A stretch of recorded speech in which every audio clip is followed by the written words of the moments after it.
Hello everyone, welcome to Gayatri నివాసం. Mutton biryani ఈజీగా ఫాస్ట్గా ఒక 40 మినిట్స్లో కుక్ చేసేసుకోవచ్చు అంటే నమ్ముతారా? నమ్మండి, చాలా ఈజీగా, చాలా ఫాస్ట్గా అండ్ చాలా టేస్టీగా చేసుకోవచ్చు.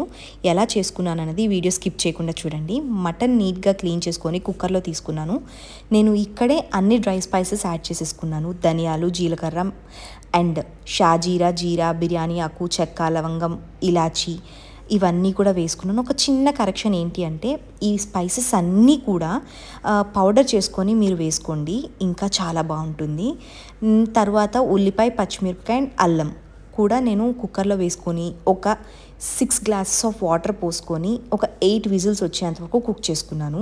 ఈ వాటర్ మనకి రైస్ కుక్ చేసుకోవడానికి ఉపయోగపడతాయి, అందుకే నేను కొంచెం వాటర్ అనేది ఎక్కువ వేసుకున్నాను. ఈ మధ్య గ్యాప్లో మనం బాస్మతి రైస్ని నీట్గా క్లీన్ చేసేసుకొని ఒక 3 టైమ్స్ మంచినీళ్ళు పోసి నానబెట్టేసుకుందాము. తర్వాత బిర్యానీలోకి పచ్చిమిరపకాయ, పెరుగు అండ్ జింజర్ గార్లిక్ పేస్ట్ వేసి మెత్తగా మిక్సీ చేసుకొని పక్కన పెట్టేసుకుందాము. ఈ మసాలా కూడా మనకి బిర్యానీ చేసుకునేటప్పుడు యూజ్ అవుతుంది. సో ఇప్పుడు నెక్స్ట్ ఈ బిర్యానీకి మనం నెయ్యి అండ్ బటర్తోనే యూజ్ చేస్తాము, అసలు ఆయిల్ అనేది యూజ్ చేయము. సో నేను ఒక 3 టేబుల్ స్పూన్స్ ఆఫ్ బటర్ తీసుకున్నాను అండ్ ఒక 2 స్పూన్స్ నెయ్యి తీసుకున్నాను. నెయ్యి తీసుకొని బిర్యానీ స్పైసెస్ అన్నీ కూడా వేసుకున్నాను. చెక్క, లవంగం, ఇలాచీ, షాజీరా అండ్ బిర్యానీ ఆకు వేసుకున్న తర్వాత ఉల్లిపాయ. ఈ బిర్యానీ అస్సలు స్పైసీగా ఉండదు, అసలు ఎక్స్ట్రా పచ్చిమిరపకాయలు, జింజర్ గార్లిక్ పేస్ట్ అసలు యాడ్ చేసుకోక్కర్లేదన్నమాట. ఈ ఉల్లిపాయలు నీట్గా కుక్ అయిన తర్వాత మనము ఫస్ట్ కర్డ్, పచ్చిమిరపకాయ అండ్ జింజర్ గార్లిక్ పేస్ట్ వేసి పెట్టుకున్నాం కదా, అది దీంట్లో వేసేసుకోవాలి. ఎక్కడ దాకా వేగాలి అని అంటే పెరుగు అంతా కుక్ అయిపోయి నూనె సపరేట్ అవుతుంది కదా, ఆ టైం వరకు మనం కుక్ చేసుకోవాలి. ఈ మధ్య గ్యాప్లో మనకి మటన్ ఉడికిపోతుంది. సో మనం వాటర్ అండ్ పీసెస్ని సపరేట్ చేసుకుందాము. ఒక జల్లెడ బుట్ట పెట్టుకొని వాటర్ని ఒక గిన్నెలో సపరేట్ చేసుకొని పీసెస్ని సపరేట్ చేసుకుందాము. సో ఈ పీసెస్ మనము ఆ పెరుగు కుక్ అయిపోయి ఉంటుంది కదా, మొత్తం ఆయిల్ సపరేట్ అయ్యి బటర్ సపరేట్ అయిన తర్వాత ఈ పీసెస్ని దాంట్లో వేసుకొని ఒక 5 మినిట్స్ నీట్గా ఫ్రై చేసుకుందాం.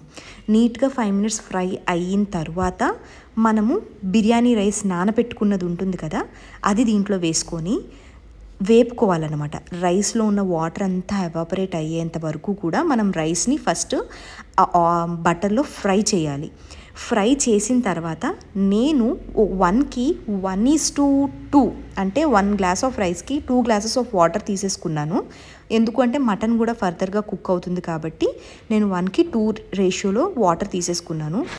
వాటర్ వేసుకున్న తర్వాత ఒకసారి రైస్ మొత్తాన్ని కలుపుకొని మీ టేస్ట్కి తగినట్టు సాల్ట్ అండ్ స్పైస్ సరిపోయిందా లేదా చెక్ చేసుకోండి. ఒకవేళ సాల్ట్ సరిపోకపోతే ఇక్కడ ఒకసారి సాల్ట్ అడ్జస్ట్ చేసుకోండి. అండ్ కారం మీకు ఇంకా తినగలను అనుకుంటే కనుక చిటికెడు గరం మసాలా పౌడర్ ఆప్షనల్ అనమాట, వేసుకోండి. వేసుకొని ఒకసారి నీట్గా కలిపేసుకొని మూత పెట్టుకునే ముందు మనం కొంచెం పుదీనా, ఒక 10 ఆకులు, ఎక్కువ కూడా అవసరం లేదు, ఉంటే వేసుకోండి, లేకపోతే అది కూడా ఆప్షనలే. కొంచెం పుదీనా వేసుకొని మూత పెట్టేసుకోండి. 70% వాటర్ అంతా ఇంకిపోయిన తర్వాత ఒక గుప్పెడు కొత్తిమీర ఈ స్టేజ్లోనే వేసుకోండి. అప్పుడు మాత్రమే మంచి స్మెల్ అండ్ రైస్కి టేస్ట్ పడుతుంది. కొంచెం కొత్తిమీర వేసుకొని తర్వాత పైనుంచి ఒక 3 స్పూన్స్ నెయ్యి వేసుకొని మూత పెట్టేసుకోండి. ఇంకా దీని తర్వాత అసలు రైస్ని లిడ్ ఓపెన్ చేయకూడదు అనమాట, దమ్ పెట్టేసుకోవాలి. నేను నా దగ్గర మసాలా రాయి ఉంటే అది వెయిట్ కింద పెట్టేసుకొని కింద అట్ల పెనం పెట్టుకొని అట్ల పెనం వేడయిన తర్వాత రైస్ గిన్నె షిఫ్ట్ చేసుకొని వెయిట్ పెట్టుకున్నాను. అండ్ 20 మినిట్స్ చాలు, దమ్ అయిపోతుంది అడుగు పట్టకుండా. తరువాత స్టవ్ కట్టేసిన తర్వాత కూడా ఒక 20 మినిట్స్ లిడ్ ఓపెన్ చేయొద్దు. ఒక 20 మినిట్స్ పోయిన తర్వాత లిడ్ ఓపెన్ చేయండి. లిడ్ ఓపెన్ చేసి ఇంకా రెడీ టు సర్వ్.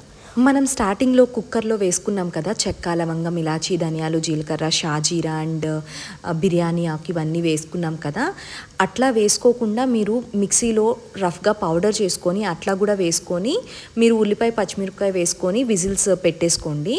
లేదు టైం లేదు, అసలు చేసుకునే ఇంట్రెస్ట్ లేదు అని అంటే కనుక ఇట్లా డైరెక్ట్గా కూడా వేసుకోవచ్చు. పౌడర్ చేసుకొని వేసుకుంటే ఇంకొంచెం ఈజీ అవుతుంది, అంటే మనకి తినేటప్పుడు ఏరుకునే పని ఉండదన్నమాట మిరియాలు అవన్నీ. ఒక్కసారి మీరు టైం ఉంటే కనుక ఖచ్చితంగా పౌడర్ చేసుకొని వేసుకోండి. ఈ బిర్యానీ ఎంత బాగుంది అంటే పిల్లలు కూడా అంత ఇష్టంగా తిన్నారు. సడన్గా తినినప్పుడు ఏమనిపించింది అంటే ముస్లిం వెడ్డింగ్ స్టైల్ బిర్యానీ ఉంటుంది కదా, అదే గుర్తొచ్చింది. తప్పకుండా ట్రై చేయండి.